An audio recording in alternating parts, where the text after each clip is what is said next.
Welcome back to Shootin' the Sport, where I sit down with your favorite coaches, athletes, and people in the industry to just shoot the, I'm Matison Little, and today's guest is the Director of Video Productions at App State University. We talk about what it's like working behind the camera, moving across the country to chase a dream, and he even gives us an inside look at the landscape of college athletics.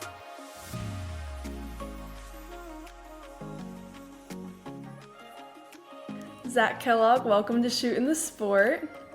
Hey, how's it going, Madison? Good, thanks for giving me some time, and I know your busy schedule. No, yeah, it's, always nice to make time for people in the industry and, be able to talk about what we do and kind of give people that inside scoop. It's awesome. Right, so you're currently the Director of Video Productions at Appalachian State. Yep, been there for almost a year now, which is crazy to think about. Yeah, and so I oversee our ESPN broadcast as well as our creative content for pretty much all of our sports outside football, which has its own team for that. But it's been a big change from where I was at. I lived in Idaho for like my whole life, where I went to school, where I grew up, where I went to school, where I worked for the first 3 years of my job, as the director of like sports production or broadcasting. And so moving to North Carolina, just kind of on a whim. It's been exciting. It's been different, but yeah, no, it's been, App State is definitely a unique place, and Boone's an awesome place to be at right now. Well, I can relate. Around the same time, I made the jump from living in Florida my whole life to moving to North Carolina as well. I'm about 3 hours south of you. What about this opportunity, this position that you have now was so worth it? Why did you take that jump and make that bet on yourself? Yeah, I mean, part of it was living in one place for so long. It just felt like it was time to try something different, kind of spread my wings. I had some other opportunities, but I didn't feel quite right or like kind of ready in my career. And App State has always been such a brand. It's always been such a anomaly, for lack of a better term, of just like they stick out so much, kind of like they're the Boise State of the East Coast. They're a smaller school that just had tons of success, a lot of key moments, historic moments, and it just kind of seemed like that next good spot to go to, get some more college sports under my belt, baseball, softball. We didn't have that where I was at, so good to get those on the resume. But, yeah, it was just kind of just felt like, hey, like you just kind of need to do this. Right. And it wasn't necessarily like a free fall. It was an educated decision, but it's different picking up your life, moving 3,000 miles away, but it's been a good experience so far. Right. I feel like in this career path, there's times where you kind of just get this intuition. We're on opposite sides, but same industry. I'm in front of the camera, you're behind the camera, but it's kind of the same process in figuring out your way. And I had this feeling like, all right, it's time for me to move on. It's time for me to make this next step. Why do you think you had that confidence in yourself to be able to move 3,000 miles away? Because it's not easy. I know firsthand. No, yeah, that's a great question because I still feel like that imposter syndrome of like, hey, am I good enough to do this? But my boss, Joey Jones, super, super awesome guy. He always reassures me. He's like, we wouldn't have offered you the job if we feel like you were 100% qualified. And we wouldn't want you to still be here if we didn't think you were the right person for the job. So having a good team like that, a good support system of prior colleagues and friends, family, like all like reassuring me that I'm doing the right things, I'm doing what I love, and I'm doing it at a high level to where I didn't accidentally like fall into this. I wasn't, just kind of fell out and I'm like, yeah, I just ended up here. It's like, no, like I have proved myself every single step of the way to make sure I'm at where I'm at for a reason. So Right, and we're young. I had the mindset when I moved up here. I was like, if I move up there, I sign a year lease. If it doesn't work out, I can always come home. So there's always that, safety net. But for both of us, it seems like things have worked out. What kind of does your day-to-day look like in your position with App State? whew, yeah, I'll break it down more of like almost like a week to week because just with the amount of sports we do, so we're responsible for every home sporting event being broadcast either on ESPN Plus or for our sports like field hockey that are in the MAC or Wrestling in the SoCon. Those are on streamed on YouTube and Flow Wrestling, respectively. We're responsible for setting up announcers, cameras, audio, graphics, staffing students. We're entirely student ran in terms of my crew, outside of our talent, and even sometimes we have talent fill in that are student members. But it is a lot that kind of goes into coordinating what the events are, making sure you are as well researched as possible. As you know, you got to know everything about both teams. So at the drop of a dime, the drop of a hat, you know exactly what you're getting yourself into and what to ask and what the storylines are. Because you're not just making a show for just the App State fans. We're making an ESPN show featuring App State and whoever else. It's probably like a good 60-70% of the people watching are the other team, or the away team watching. And so it's really, really important to me to never be a homer vision. Make sure all of our assets are divided equally to where we have storylines on both. We have the headshot cutouts for every single player on both teams, because that just kind of adds that level of professionalism and polish that I feel like a lot of people don't really expect at the mid-major level, and that's what we're trying to elevate at App State. So, we're closing out baseball. So, for example, like this week, we got 3 baseball games. We're setting those up tomorrow after testing equipment the first few days of this week, and get to set all that up, make sure our talent's ready. He's our SID, so he's really well researched, but make sure everything's working and get ready for 3.5 hours of baseball and hope for a good one, hope for no delays or extra innings. We love free baseball, but sometimes it's just you're ready to go home at 10 o'clock. I get it. I get it. Hats off to people in your position. I say it all the time. You guys are the real stars of everything. Without you, my job wouldn't exist. There's so much that goes into it, and half of the time when people in your position are talking, I don't even understand some of the words you're using. So props to you with all of that. And I know that sometimes people in your role get overlooked at certain times. Everyone's focused on the talent, focused on the faces they're seeing. But what do you think is or has been the biggest misconception about your role and just what you do? People think it's really easy because, it's one of those things where it's like, oh, how hard could it be? You're just flipping between cameras and you're just kind of doing whatever. You watch an NFL game on Sunday, or, Saturday football, any MLB or NHL broadcasts. It's second nature. You don't think about it, of why they're doing the things they do, how they take replays. And so a lot of my friends are like, oh, you just punch between cameras sometimes, like my childhood friends. And I'm like, if you want to dumb it down, you can, but there's a lot of the best example, or the best thing I say to students, I have a lot of analogies or metaphors. It's the best video game best video game you'll ever play, because you're making a TV show in real time. You got one take to make this story seem seamless to someone on the other end of the screen, because they aren't thinking about the 4 different cameras you're using or all the replays you're queuing up and don't use. You don't use probably 70% of the inventory and graphics that you want to use. There's just so much that goes on that you don't even think about. And it is, the best video game I've ever played. I will say that. And it can get tired. And I also say it's stressful, it's agonizing, it's long, it's tiring. I can't imagine doing anything else with my life. This is the job I am happy to have, because I was a play-by-play commentator and a reporter for a while in college for about 4 years. And I slowly moved behind the camera because that just seemed like something that really interested me. And I had the right opportunities and the right mentors at the University of Idaho.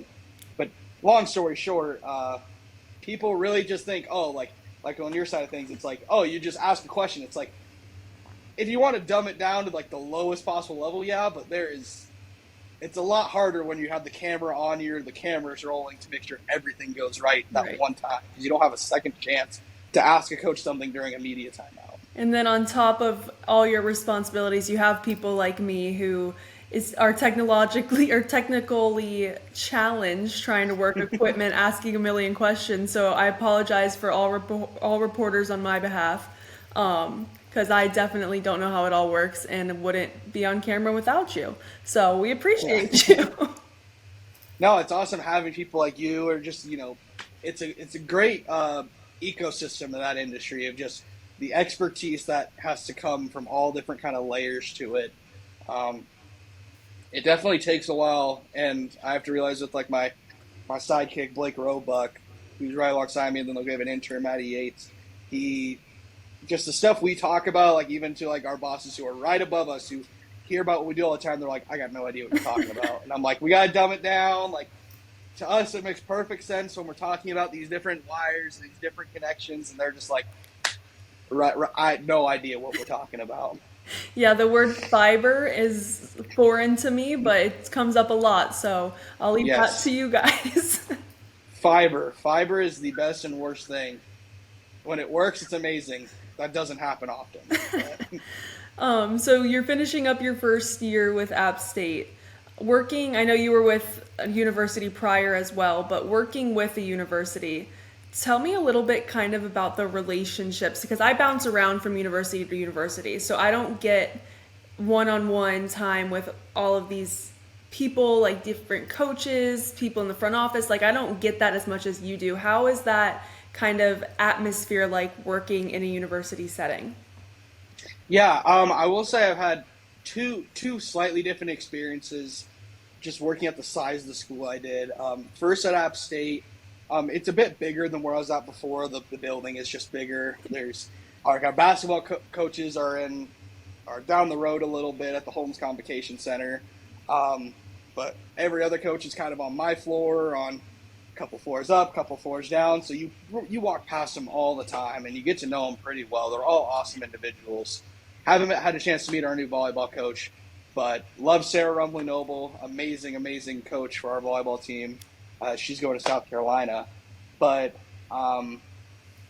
it's really interesting. You get to see a lot of behind the scenes stuff, and you learn about a lot of the inner workings. Because again, it's just like every person on their couch is an expert at a sport until they talk to a coach, and you kind of realize that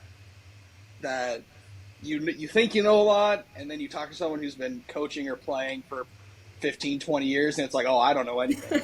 I know jack all about this. But at Idaho, it was a little different because our building was a lot smaller. Like everyone was on the second floor, like in offices that wrapped around like this. Like I had my office, I had all the football coaches just down the hall from me. We had soccer, volleyball, tennis, golf. Everyone was down the next hallway, and then the AD. You really saw everyone every single day because we also had the weight room down next to our football stadium, which our office was connected to. So you got to know everyone very quickly. So it was a little longer process at App State, but it's really interesting to kind of see because you see all the inner workings of scouting and of recruiting now and game planning and being able to have those conversations with coaches and really get the inside look and things you can't talk about on a show, but gives you a better understanding on how to show a team and Right. talk about them without exposing a secret or kind of pulling back the curtain too much. It gives you that great sense of storytelling.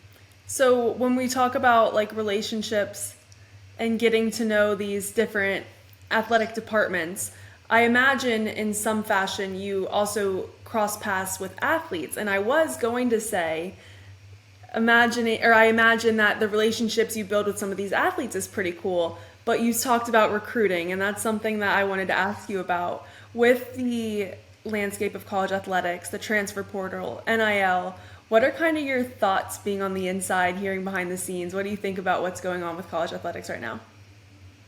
I'll start with the first one about working with student athletes because I've had some great relationships and getting to know some of these awesome individuals.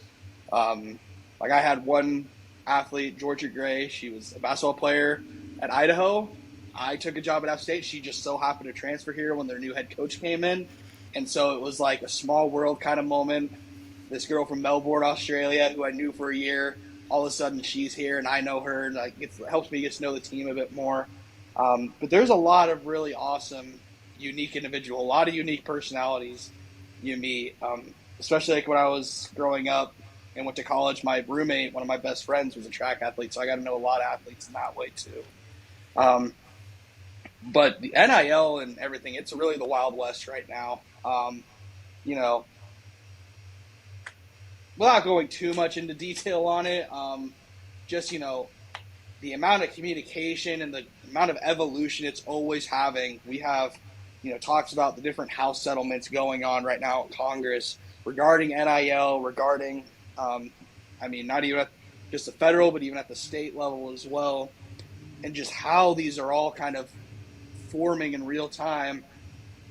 Yeah, I say it's the Wild West because it's like you hear about a new number popping up every other day of someone going somewhere. Or, you know, we have I guess the first like big quarterbacks, first big search for a quarterback finding a home, the Tennessee quarterback. Tennessee was like, all right, we're done with you. North Carolina didn't want him. So now he's kind of like, all right, where am I going to go? Who's going to pay me my $4 million? Which is awesome that they get paid for their likeness and everything like that. It's just, we just kind of just said, all right, open up the money pit. Let's just see what happens. And it's been interesting. Right. Just seeing how it's not just like working at a mid-major. It's not just like, oh, the P4s get whoever they want, and then mid-majors are just left to scratch. It all is very secular. It's a very circle life way of looking at it, of everyone goes everywhere at some point, whether it's up or down. And yeah, just seeing those conversations, relationships, and really seeing with the coaches, like trying to navigate it, because it's just a different world than what it was 5 years ago. It's completely different now, but it is very interesting. And being at the mid-major level, I worked in the mid-major level back in Florida for the first 4 years of my career. And I've heard a lot of coaches talk about the struggles at the mid-major level because they don't have the financial support that, you know, these bigger universities have. So for them to build a roster and maintain a roster, it's so much more difficult, because why would John Doe stay at a mid-major making bare minimum NIL when they could go maybe even sit the bench but make so much more money just because of the logo or the name on their shirt? Yeah, it is interesting. It's trying to see where you can kind of reward those that have that longevity and want to stay while also still being competitive. We just had a player, CJ Huntley. He played his full 5 years here of eligibility. He declared for the NBA draft, so he's going and working out for that. And his records in terms of like games played, minutes played, like those are going to stand for a long time. And people are starting to realize like these institutional records aren't going to be broken anytime soon. With the amount of eligibility people have, maybe the overall career between schools, that's going to get shifty. But like for institutions, it's going to be real rare to find someone breaking the all-time games played record now, or all-time minutes played for the Mountaineers. It's going to be interesting, and it's a great point you brought up of like how do you incentivize someone? All right, we can only pay you, let's just say like $20,000 or whatever. Right. But then you have an ACC school being like, well, we'll offer you $700,000, and you can just kind of grow, and we'll just see what happens. And if you don't like it, you can just leave. Right. And you have that $700,000 in your pocket. Because that does remind me, there's a player that I kind of know of. His name's Blake Buchanan. I covered him when he was in high school in North Idaho. His mom was the volleyball coach at the University of Idaho. His brother's a professional volleyball player. And he had offers from like Idaho, from Boise State, Colorado State, and he went to Virginia, where he had a little success. You know, he was just a young guy. He just transferred and went to Iowa State, and I think it was about $750,000 guaranteed.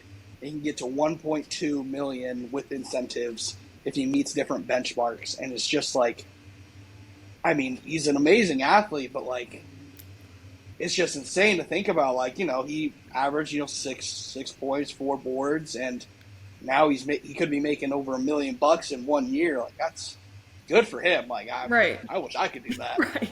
But it is really interesting to see how you can kind of make that move. People make those moves now, and just how that can kind of how it's playing out. It's very interesting, especially with like the different ADs that I know or different compliance officers I know, they are very, especially the compliance officers, hats off to those people. They are working round the clock to be like, okay, how do we not break a law? How do we make sure we keep all this money straight? Don't tamper with anyone. Unsung heroes right there. Right. I'm interested to see kind of what it all looks like 5, 10 years from now, and if there's any regulations put on anything, or just kind of how that evolves. But I do want to talk a little bit more about App State and Boone. Your first year there, you dealt with a lot in terms of weather. We had a lot of snow, but you also dealt with Helene and all of that. You guys got hit pretty hard in that. What do you remember about that time? What kind of stood out? What was that like, just kind of being in the midst of it all? Yeah, growing up in Idaho, we didn't have hurricanes or tornadoes. We had snowfall. But living through a hurricane, I got off very, very lucky with my living situation and where I'm at. Didn't have a lot of damage. I lost power for about a week or so. But I was able to get to and from. But it was really hard to kind of see just how much it hit the town. But on the other side of that, to see how much of the town came together and how much of the state and the country just looked at us and was like, okay, we got to look out for the high country and for Western North Carolina and make sure we're doing whatever we can to help. Because that was definitely a unique experience of living through just such extremes. And like I have, there's, houses and trailers down just below the street of me. Most of them were just gone. Like they were just either swept away or had to be demoed. They're starting to get put back now, but it was definitely interesting. But the community of App State really showed out on just how supportive our fans, our donors, our students, everyone. They live and die by the black and gold, and it was really awesome to be able to see that and just how the indomitable nature of the human spirit really came through. That was probably the good thing to come out of it, was seeing all that resilience. Right. So. I wasn't quite in the path of Helene, but being so close and watching it all unfold, and having been from Florida where I've experienced hurricanes my whole life, like just seeing everything that was happening was so scary, and I wasn't even in it, so I can't even imagine just like someone who has never experienced a hurricane getting thrown into like one of the worst that we've seen in recent years. Yeah, that was it was being the kid from out west, and I'm like, hey guys, is this normal? And they're like, no. And just kind of being like, all right, I'm glad I'm not like, I'm experiencing this for the first time with y'all of this magnitude. But yeah, it was kind of like, you really brought this along? You came out here and now we're hit with the worst hurricane we've ever seen. I'm like, all right, guys. All right. But no, it's been, outside of that, it has been overall a very good experience living here in Boone and in the high country. I'm excited to get out and do more hiking this summer. Because last summer was a bit hard. I was coming off of 2 ACL surgeries towards the tail end of 2023. So that was kind of hard once I moved here to be able to go and explore. But I'm so excited. If anyone has their recommendations on where to go here in just North Carolina, Southern Virginia, Tennessee, let me know. I am looking to try and find all the beauty out here on the East Coast. Well, you experienced your first hurricane, and I experienced my first snow this winter. So how was that? It was cold. It was pretty while it was falling, but then once it all hardened over, like the next day I was over it. But yep. Yeah, and I had Oh, go ahead. I had recently gotten a puppy when the first one came, and so everyone was like, "Oh, puppy's first snow," and I'm like that weirdo frolicking in the snow. I'm like, "Yeah, puppy's first snow." Puppies first snow. That's how I was growing up too. It's like snow is real pretty. Everyone's like, "Oh, we love the snow out here. We don't get it." And I'm like, I had the snow for so long. It's pretty for a day. Like I love it. And then it's just a nightmare to get around in, and it's just such a nuisance. And I'm like, all right, like, it looks great, but I moved to the south to try and get away from that a little bit, and I had more snow this year than just as much snow this year as I've had in the past. So it's just no escaping it for me, I guess. Right, and me trying to drive to basketball games in it was so fun. It was an I adventure. bet. Um, so being in your position, I know just from experiencing it, you have little to no free time, especially in season and crossover seasons. But when you do have free time, what are you doing? Oh, catching up on a lot of sleep. I love just coming home, doing laundry, and taking a nap, making some food, hanging out with my son Jerry. Who's I'll pick him up here in a second, but he is taking a nap on the chair. He works very hard to support me and him. Um, but no, just like taking the time just to kind of connect with friends and play games and just have some fun because you can really kind of get in the cycle of just it's just work all the time, Hmm. nonstop. But like you and I know, it's like you just gotta sometimes just turn your brain off. I can't really watch sports anymore because now I'm like, oh, I gotta watch and see how they do these shows, and like, oh, it's really cool how they did that. And I'm like, I'm not even watching the game anymore. I'm just seeing what graphics package is, or oh, they did a split screen right there. That was really cool. Um, but yeah, it's I play a lot of video games. That's a nice thing. It's not like broadcasting, but it helps scratch that itch a little bit and connect with friends back home. But yeah, that's kind of what my free time looks like. I'm excited for the summer and to be moved here and to be able to really kind of see what this place has to offer, and to try and connect with more people around here. Yeah. So as you continue to climb in the career, where do you see yourself 5 years from now? What is kind of next for you? The $1 million question.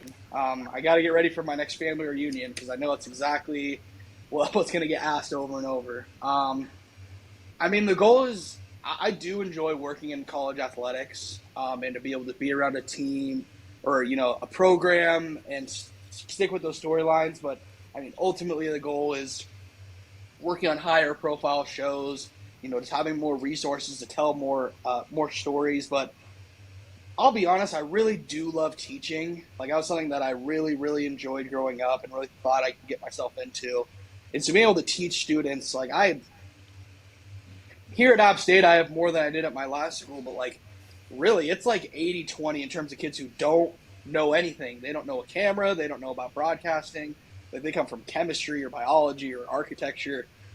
And to see them train up and be some of your best workers is honestly just the best feeling in the world, to see them fall in love with it. You just kind of find the people who get it and that just find a passion for it. They might not do it after they graduate, but to kind of give them that cool experience and they can say, hey, I worked with ESPN for 3 years. It's just kind of a cool thing to be able to do. And that's why I think I might stick in college athletics for a bit longer. If I do leave, I'll end up coming back at some point because it's just too much fun, honestly, to Yeah. hang around kids and to have fun with them. I agree, and I think that college athletics, just in general, like the storylines, like obviously you have storylines in the NFL, the NBA, MLB. There's great storylines there, but the storylines that wouldn't otherwise be told if it wasn't for people like you, people like me, like that's what I love, and I can imagine myself working in professional sports, but at the same time, like college for me, like it's where it's at for me. I love it. I love every second of working in college athletics. So, a question for you: what has been a standout moment in your career so far, that you really like to pin your hat on, or like at a family reunion, or people ask like, what's one moment that really stuck out to you? What's something that you really kind of think about? Um, I think I got to work my first ACC basketball game this year. I worked a couple of them, so that's kind of a accomplishment, something that I think made the move worth it for me. So that's kind of been my go-to right now. But we talked about Helene earlier, and I've told this story on here before, but that weekend was my first ever college football game sideline. And I had ETSU at Citadel.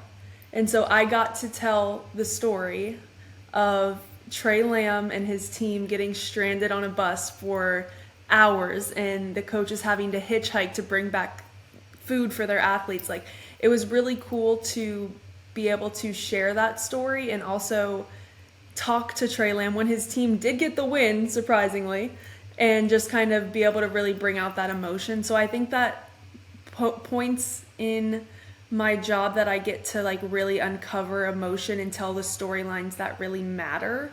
Those are always cool, and that was a recent one that kind of comes to mind when, when I think about it. What about you? Ooh, that is a great answer. So it's hard to follow that up. I remember seeing that on your Instagram, on your stories, and I was like, that is so cool. For me, I would say for this year, I'll just look at it for this year because I have worked. I've worked 6 NCAA tournament games, not in the booth, but as like working as like because we were the host school, Right. and that was an amazing, amazing opportunity because we worked with Auburn and Yale. There was the Yale Auburn game last year, that Yale upset. We got Grand Canyon, Alabama. We had some super awesome teams. We had the women's Sweet 16 and Elite 8 with Stanford when Russell Wilson's sister, Asia Wilson, was still at Stanford. So Russell Wilson was in the house, which is one of my favorite players of all time because I'm a Seahawks fan. And so that was a really cool thing to see. But this year, I mean, we had a few buzzer beaters for basketball. We had a men's versus William and Mary early in the year. Dior Connors, who sadly has transferred, but he gets the kick out from Ohio State, rises up, bangs a 3 with 0.1 seconds left, and it was just like the awesome euphoria of like, oh my God, we saw a buzzer beater. But then also being like, everyone shut up, we gotta film this, we gotta make sure we get this for the last part of the show. And then everyone goes crazy. Like, those kind of things are ones that will never get old, of like getting to see a buzzer beater or a walk-off home run like we had with baseball a few weeks ago. Those kind of things will always be things that it's like, now, yeah, how many buzzer beaters, how many game winners, how many of everything did we have this year? Love it. Love it. Well, I really appreciate you coming on. I have a guest with me. I have Winnie.